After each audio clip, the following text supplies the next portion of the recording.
ஈரானில் இருக்கும் பிரித்தானிய தூதரகம் உடனடியாக மூடப்படுவதாக பிரித்தானிய அரசாங்கம் அறிவித்திருக்கின்றது. உடனடியாக இன்றைக்கே இப்பவே அந்த தூதரகம் மூடப்படுவதாக. ஏனென்று சொன்னால் அமெரிக்காவினுடைய தாக்குதல் எந்த நேரத்திலும் ஈரானில் நடக்கலாம், அமெரிக்காவினுடைய படைகள் எந்த நேரத்திலும் ஈரானை தாக்கலாம் என்கின்ற ஒரு நிலைமையும் ஒரு பதட்டமும் அங்கு உருவாகி இருப்பதன் காரணமாக இந்த ஒரு முடிவை பிரித்தானிய அரசாங்கம் எடுத்திருக்கிறது. அது மட்டுமில்லாமல் ஈரானில் தங்கியிருக்கக்கூடிய பிரித்தானிய குடிமக்கள் அனைவரும் உடனடியாக இன்றைக்கே வெளியேறணும் என்று சொல்லியும் எச்சரிக்கை விடுக்கப்பட்டிருக்கிறது. ஏற்கனவே உங்களுக்கு தெரியும், மத்திய கிழக்கில் எந்த நேரத்திலும் யுத்தம் வெடிக்கலாம் என்ற நிலைமை தான் இருக்குது. அமெரிக்காவினுடைய படைகள் ஒவ்வொரு நாளும் ஈரானை சுற்றியும் மத்திய கிழக்கினுடைய பல பகுதிகளுக்கு தொடர்ச்சியாக அனுப்பப்பட்டு கொண்டே இருக்கின்றன. படை குவிப்பு முன் எப்போதும் இல்லாதவாறு, அதாவது ஈராக்கில் யுத்தம் நடைபெற்ற அந்த கால பகுதிக்கு பிறகு இப்ப முன் எப்போதும் இல்லாதவாறு அமெரிக்காவினுடைய பெரும் படைகள் கொண்டு போய் ஈரானை சுற்றி குவிக்கப்படுகின்றன. அப்படியான ஒரு நிலைமையில பிரித்தானிய அரசாங்கம் எம்பசியை மூடிக்கிறது இன்னும் பதட்டத்தை அதிகரித்திருக்கிறது. ஏற்கனவே இந்திய குடிமக்கள் அனைவரும், அங்க இருக்கக்கூடிய இந்திய குடிமக்கள் அனைவரும் ஈரானிலிருந்து வெளியேறணும் என்று சொல்லி இந்திய அரசாங்கம் அறிவித்திருந்தது. எனவே மத்திய கிழக்கில் ஈரானை சுற்றி என்னதான் நடக்குது, இன்றைக்கு வெள்ளிக்கிழமை மாலை அளவில் வெளிவந்திருக்கக்கூடிய பிந்திய தகவல்கள் என்ன என்பது சம்பந்தமாக உங்களோட பகிர்ந்து கொள்றதுக்கு 6 முக்கியமான விஷயங்கள் இருக்குது. எனவே அந்த 6 முக்கியமான விஷயங்களை தொகுத்து இந்த காணொலியில் விரிவாக விளக்கமாக பார்க்க போகின்றோம். தமிழடியான் வேர்ல்டு யூடியூப் சேனலுக்கு உங்கள் அனைவரையும் வருகவென அன்புடன் வரவேற்கின்றேன். இதுபோல இந்த உலகத்தில் நம்மை சுற்றி நடக்கின்ற முக்கியமான நிகழ்வுகளின் தொகுப்புகளை ஒவ்வொரு நாளும் தெரிந்து கொள்ள இந்த சேனலை சப்ஸ்கிரைப் பண்ணுங்கள். முதலாவது ஈரானினுடைய தலைநகர் தெஹ்ரானில் இருக்கக்கூடிய பிரித்தானிய தூதரகம் மூடப்படுகிறது. ஏனென்று சொன்னால் அமெரிக்காவினுடைய தாக்குதல் ஆரம்பிக்கப்படுமாக இருந்தால் அது தலைநகர் தெஹ்ரானை இலக்கு வைத்துத்தான் அந்த தாக்குதல் நடக்கும் என்று சொல்லி எதிர்பார்க்கப்படுகிறது. எனவே தெஹ்ரானில் இருக்கக்கூடிய பிரித்தானிய தூதரகம் மூடப்படுகிறது. இரண்டாவது பிரித்தானியாவும் பிரான்சும் சேர்ந்து இன்னும் ஒரு கூட்டறிக்கை ஒன்றை வெளியிட்டிருக்கிறார்கள். என்ன சொல்லியிருக்கிறார்கள் என்று சொன்னால், இஸ்ரேலை நோக்கி எந்த ஒரு பிரித்தானிய குடிமக்களோ அல்லது பிரெஞ்சு குடிமக்களோ போக வேண்டாம், இஸ்ரேலை இப்போதைக்கு தவிர்க்க சொல்லி அவர்களுக்கு ஆலோசனை வழங்கப்பட்டிருக்கிறது.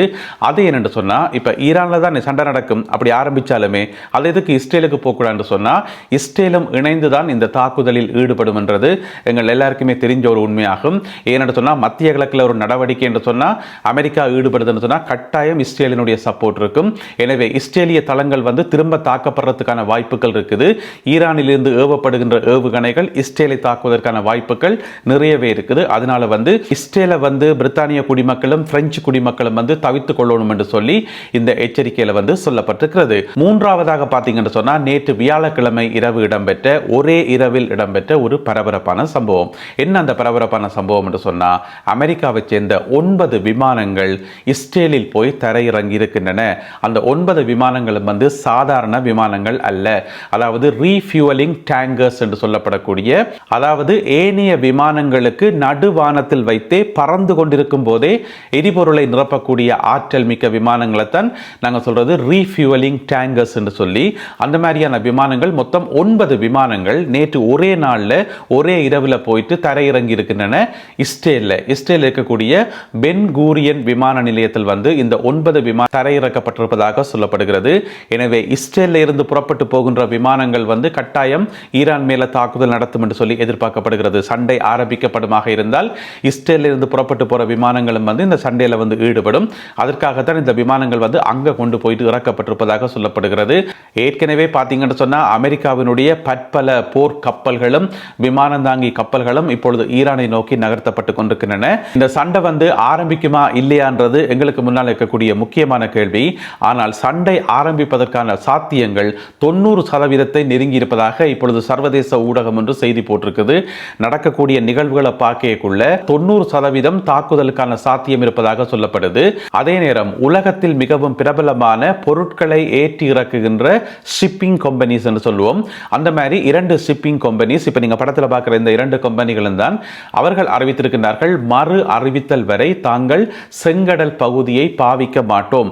செங்கடல் மீதான தங்களுடைய கப்பல்கள் அனைத்தும் உடனடியாக வேறு திசை நோக்கி திசை திருப்பப்படுகின்றன என்று சொல்லி இந்த 2 நிறுவனங்களும் இன்றைக்கு வெள்ளிக்கிழமை பின்னேரம் அறிவித்திருக்கிறார்கள். அது வேற பதட்டத்தை வந்து இன்னும் அதிகரிச்சிருக்குது. அப்ப செங்கடல்ல வந்து ஏதாவது பிரச்சனை வந்துருமான்னு சொல்லி, ஏன்னு சொன்னா ஏற்கனவே ஈரான் மேல தாக்குதல் நடத்தப்படுமாக இருந்தால் செங்கடல் மீது பயணம் செய்கின்ற சர்வதேச கப்பல்கள் தாக்கப்படும். ஏமனில் செயல்படுகின்ற ஹவுதி அமைப்பினரால் இந்த தாக்குதல்கள் நடத்தப்படுவதற்கான வாய்ப்புகள் இருப்பதாக ஏற்கனவே ஒரு எச்சரிக்கை ஒன்று வெளியாகி இருந்தது. அது நாங்கள் இந்த செய்திகளில் வந்து சொல்லியிருந்தாங்க. எனவே சர்வதேச ஷிப்பிங் கம்பெனிஸ் வந்து செங்கடலை தவிர்க்கும்படி தங்களுடைய கப்பல்களுக்கு உத்தரவு பிறப்பித்திருப்பது அடுத்த பதட்டத்தை உருவாக்கி இருக்கிறது. அதைவிட மிக முக்கியமான இன்னும் ஒரு சம்பவம் ஒன்று நடந்திருக்கிறது. அது என்ன இன்னும் ஒரு சம்பவம் என்று சொன்னா, IAEA என்று சொல்லப்படுகின்ற சர்வதேச அணுசக்தி ஆற்றல் நிறுவனம்.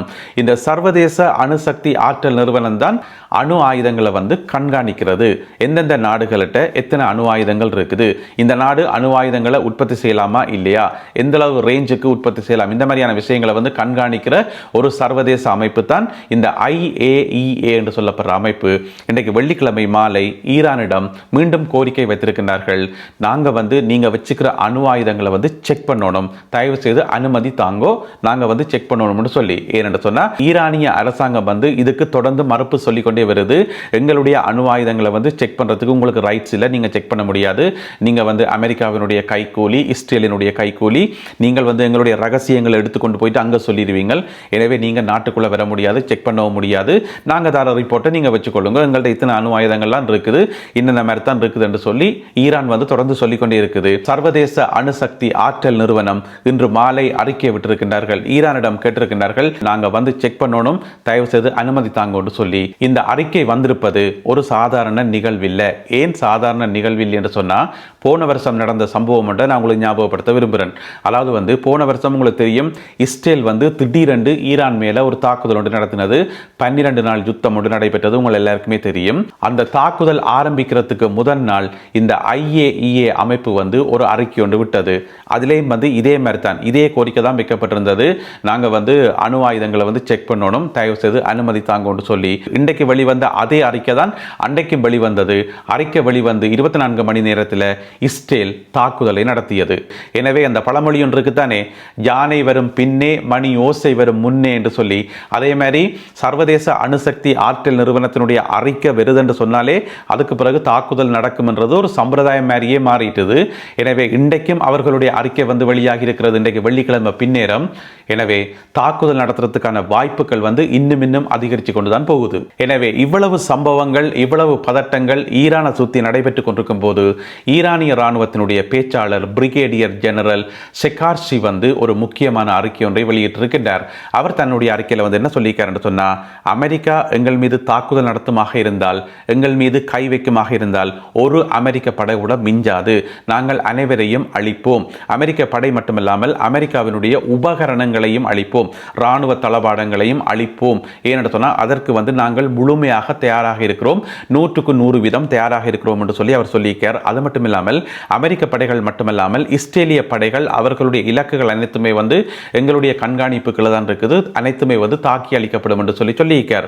இது வந்து வழக்கமாக சொல்ற ஒரு கருத்து தானே, ஒரு எதிரி வந்து தாக்குதலை நடத்த முற்படும் போது நாங்களும் பதிலுக்கு சொல்லத்தானே வேணும் என்று சொல்லி, அப்படி ஒரு சாதாரண அறிக்கையாக இதை நாங்கள் கடந்து போக முடியாது.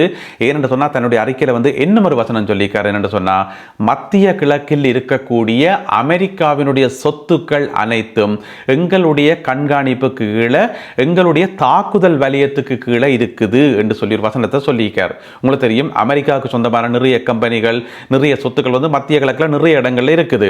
அது கட்டார்ல இருக்கலாம், குவைத்தில இருக்கலாம், சவுதி அரேபியாவா இருக்கலாம், இன்னும் நிறைய நாடுகளில், துபாயில், இன்னும் நிறைய நாடுகளில் வந்து அமெரிக்காவுக்கு சொந்தமான சொத்துக்கள் இருக்கு தானே. அது சொத்துக்கள் என்று சொல்லப்படுறது இப்போ அமெரிக்காவை சேர்ந்த ஒரு பெரிய பிசினஸ் மேனினுடைய ஒரு பெரிய தலைமைச் செயலகம் இருந்தாலே அதே சொத்து தானே. எனவே வந்து அனைத்துமே வந்து எங்களுடைய தாக்குதல் ரேடருக்குள்ளே இருக்குது, தாக்குதல் வலயத்துக்குள்ளே இருக்குது. எனவே அமெரிக்காவே பார்த்துக்கொள்ளுங்க, நாங்கள் தாக்க ஆரம்பித்தா எல்லாத்தையும் சேர்த்து தான் தாக்குவோம் என்று சொல்லி பிரிகேடியர் ஜெனரல் ஷெகார்ஷி வந்து எச்சரிக்கை விடுத்திருக்கின்றார். எனவே 2 தரப்பிலேயும் வந்து பேச்சுவார்த்தைக்கு கொடுக்குற முக்கியத்துவத்தை விடவும் சண்டைக்கு கொடுக்குற முக்கியத்துவம் தான் அதிகரித்து கொண்டு போகுது. எனவே இன்று வெள்ளிக்கிழமை மாலை வரையான நிலவரப்படி எந்த நேரத்திலும் யுத்தம் வெடிக்கலாம் என்ற ஒரு நிலைமை தான் இருக்குது. ஏனென்று சொன்னால் 2 நாடுகளுக்கும் இடையிலான பேச்சுவார்த்தை வந்து வர அந்த நம்பிக்கை வந்து குறைஞ்சு கொண்டே போகுது. எனவே என்ன நடக்க போகுது என்பதை நாங்கள் பொறுத்திருந்து பார்க்கணும். எனவே மேலதிக தகவல்கள் கிடைக்கின்ற போது அவற்றையெல்லாம் தொகுத்துக்கொண்டு இன்னும் ஒரு காணொலியில் உங்களை நான் சந்திக்கின்றேன். இந்த காணொலியில் பகிர்ந்து கொள்ளப்பட்ட செய்திகள் தொடர்பான உங்களுடைய கருத்துக்களை மறக்காமல் கீழே எழுதுங்கள். மீண்டும் சந்திப்போம் உறவுகளே. நன்றி, வணக்கம்.